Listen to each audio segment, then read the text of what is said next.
Hello दोस्त, नमस्ते, प्रणाम। मैं हूँ आपकी संगीत दुनिया 1984। आज आप लोगों के लिए बहुत ही प्यारा सा एक शिव जी के लिए हम लोग भजन लेके आए हैं। आप लोग बताइए आप लोगों को यह गीत कैसी लग रही है, और भोलेनाथ की कृपा होगी तो यह गीत बहुत ही अच्छा चलेगा। और ये शिव भजन सुनिए। भोला ले चलाया अपने सरनिया में, देवघर नगरिया में ना। हो भोला ले चलाया, हो भोला ले चलाया अपने सरनिया में, देवघर नगरिया में ना। तोहरा बसहा चराई बना के दूधवा पियाई, तोहरा बसहा चराई बना के नागवा पियाई। जलवा भारी भारी आई बागरिया में, देवघर नगरिया में ना। जलवा भारी भर ले आई बागरिया में, देवघर नगरिया में ना। भोला ले चला, भोला ले चला अपने सरनिया में, देवघर नगरिया में ना। भोला ले चला अपने सरनिया में, देवघर नगरिया में ना।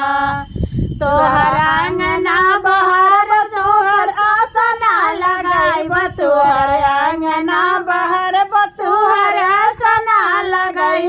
फुलवा चुनी चुन ले आई फुलवरिया से, देवघर नगरिया से ना। फुलवा चुनी चुन ले आई फुलवरिया से, देवघर नगरिया से ना। भोला ले चला, भोला ले चला अपने सरनिया में, देवघर नगरिया में ना। भोला ले चला अपने सरनिया में, देवघर नगरिया में ना। भंगिया तोड़ी के ले आई बबू के पीस के पियाई, भंगिया तोड़ के ले आई बउन के पीस के पियाई। गायब मानवा बलाई भजनिया से, देवघर नगरिया में ना। गायब आके भजनिया से, देवघर गाय मान बहलाई भजनिया से, देवघर नगरिया से ना। गाय मान बहलाई भजनिया से, देवघर नगरिया में ना।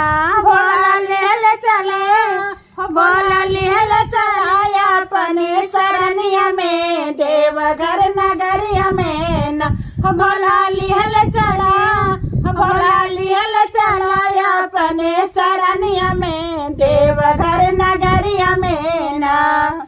गणपत गोदी में खिलाई कार्तिक पालना झुलाई, गणपत गोदी में खिलाई कार्तिक पालना झुलाई। तोर भोजना बनाई दोपहरिया में, देवघर नगरिया में ना। राउर भोजना बनाई दोपहरिया में, देवघर नगरिया में ना। भोला ले चला, भोला ले चला अपनी सरनिया में, देवघर नगरिया में ना। भोला ले चला, भोला ले चला अपने सरनिया में, देवघर नगरिया में ना। जय भोलेनाथ, जय भोले बाबा, भोलेनाथ।